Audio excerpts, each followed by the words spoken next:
सीधे आपको सुनाते हैं जो डीसीपी नागपुर हिंसा में घायल हुए उन्हीं से एबीपी न्यूज की बातचीत। It was a very tricky situation, कुछ भी हो सकता था। तो उनको वहाँ से निकालने के लिए और ये क्राउड को बाजू हटाने के लिए हमने ट्राई किया, प्रयास किया। तो उस टाइम पे एक जो वहाँ पे मौजूद इंसान था उसके पास कुल्हाड़ी थी, उसने कुल्हाड़ी से वार किया और वो हाथ पे लगा है। It's a deep injury, but हमारी सब टीम जो है वहाँ से बहुत सेफली बाहर निकल के आई। और उसके बाद नागपुर पुलिस ने under the leadership of CP sir Ravindra single sir, हमने पूरी स्थिति पे भी बहुत अच्छी तरह से नियंत्रण भी पाया है। अपने साथियों को बचाने के लिए, मुसीबत से निकालने के लिए आपको एक लाठी के सहारे उस भीड़ के सामने जाना पड़ा। हाँ, वही एक शस्त्र मेरे पास था उस टाइम पे, लाठी थी और हेलमेट था, और दूसरा ऑप्शन नहीं था। अगर वहाँ से मैं चला जाता तो कुछ भी हो सकता था।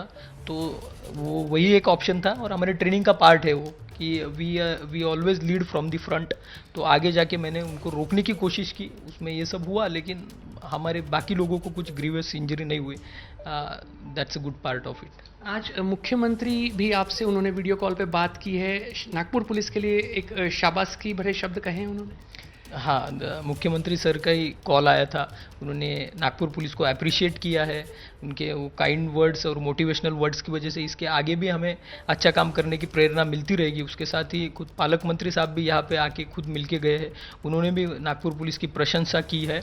और ये जो स्थिति नियंत्रण में लाने के लिए पूरे नागपुर पुलिस ने जो एफर्ट्स लिए हैं, उन्होंने उसकी भी बहुत अच्छे से प्रशंसा की है।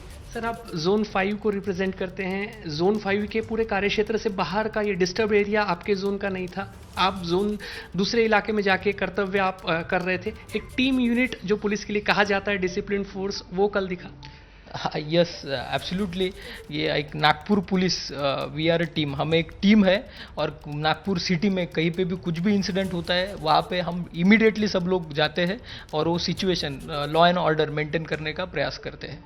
हमारे साथ इकोनॉमिक ऑफेंस विंग के डीसीपी शशिकांत सातव सर हैं। उनके पैर में फ्रैक्चर हुआ है, एंकल पर बड़ा पत्थर आकर लगा और उसके बाद उनका पैर फ्रैक्चर हुआ है।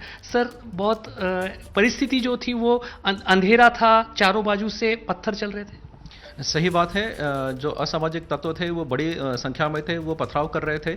और जो हमारे शासकीय व्हीकल्स है या फिर सार्वजनिक व्हीकल्स है उनको आग के हवाले भी कर रहे थे। उस सिचुएशन में हम पूरे अधिकारी और जो हमारा स्टाफ था, सीपी सर जो हमारे रविंद्र सिंगल सर हैं नागपुर के सीपी, उनके गाइडेंस में हम आगे बढ़ रहे थे। और इसी बीच जो पथराव हुआ था उससे जो इंजरी हुई है, लेकिन ये इंजरी को बाजू में रखते हुए हमारे बहुत सारे स्टाफ भी इंजर्ड हुए थे। इसके बावजूद भी हम आगे बढ़े और जो सिचुएशन थी उसको हैंडल करने का हमने अच्छी तरह से प्रयास किया है। कल की हिंसा में घायल ये डीसीपी शशिकांत को आप सुन रहे थे। इनसे पहले जो डीसीपी निकेतन कदम हैं, उनसे हमारे सहयोगी बात कर रहे थे। नागपुर हिंसा में दंगाइयों ने पुलिसकर्मियों को निशाना बनाया, आप जानते हैं। और डीसीपी निकेतन कदम पर तो कुल्हाड़ी से हमला किया। मुख्यमंत्री देवेंद्र फडणवीस ने घायल डीसीपी निकेतन कदम से फोन पर बात की है। उस समय की ये तस्वीरें आपके सामने है। उनके जल्द स्वस्थ होने की कामना भी की है। हाथावर लगा। तो निकेतन कदम डीसीपी जो घायल हुए, कल जब हिंसा हो रही थी नागपुर में, उनके हाथ पर कुल्हाड़ी लगी है। इस समय वो अस्पताल में भर्ती हैं, उनका इलाज चल रहा है।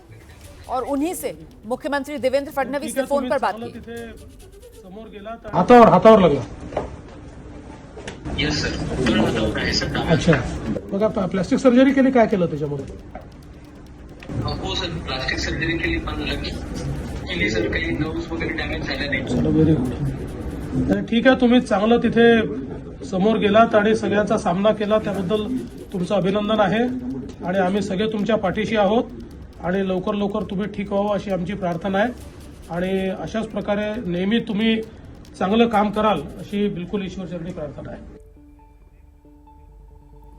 तो मुख्यमंत्री देवेंद्र फडणवीस को आप देख रहे थे, जो घायल पुलिसकर्मी हैं उनसे फोन पर बात करते हुए, वीडियो कॉल पर बात करते हुए। वहीं नागपुर हिंसा को लेकर मुख्यमंत्री देवेंद्र फडणवीस ने विधानसभा में जानकारी भी दी। उन्होंने बताया कि हिंसा पहले से सुनियोजित थी और सीएम ने दंगाइयों के खिलाफ सख्त कार्रवाई की बात भी कही। इतना ही नहीं, देवेंद्र फडणवीस ने कहा है कि फिल्म छावा के बाद औरंगजेब को लेकर लोगों की भावनाएं भड़की। अध्यक्ष महोदय, एकूणच याच्यामध्ये जर आपण बघितलं तर सकाळची एक घटना घडल्यानंतर मध्यंतरीच्या काळामध्ये पूर्णपणे शांतता होती, पण त्यानंतर मात्र संध्याकाळी काही लोकांनी जाणीवपूर्वक अशा प्रकारचा हल्ला केल्याचं या ठिकाणी लक्षात येत आहे. याचं कारण जवळपास एक ट्रॉली भरून त्या ठिकाणी दगड मिळालेले आहेत आणि काही लोकांनी जमा करून ठेवलेले दगड, वरती जमा करून ठेवलेले दगड हे आपल्याला पाहायला मिळाले. कायदा आणि सुव्यवस्था राखण्याकरता, शांतता राखण्याकरता मी आवाहन करतो आणि त्यासोबत ही देखील चेतावणी देतो की कोणीही या ठिकाणी जर दंगा करण्याचा प्रयत्न केला, त्याचा जात धर्म न पाहता त्याच्यावर कारवाई केली जाईल. आज महाराष्ट्रामध्ये विशेषतः म्हणजे मी कुठल्या सिनेमाला दोष देत नाहीये, खरं म्हणजे छावा या चित्रपटाने छत्रपती संभाजी महाराजांचा खरा इतिहास आपल्यासमोर आणला.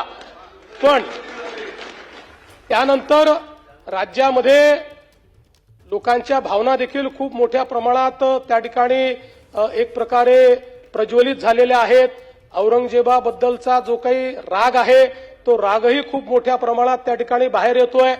या सगळ्या गोष्टी आपल्या ठिकाणी असल्या तरी मला असं वाटतं की महाराष्ट्रात कायदा आणि सुव्यवस्था राखणं हे अत्यंत महत्वाचं आहे. त्यामुळे तो ये महाराष्ट्र विधानसभा में मुख्यमंत्री का नागपुर हिंसा को लेकर बयान.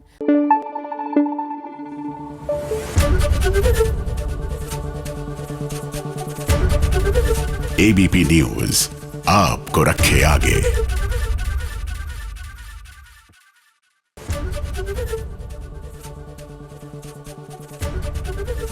एबीपी गंगा, खबर आपकी, जुबान आपकी.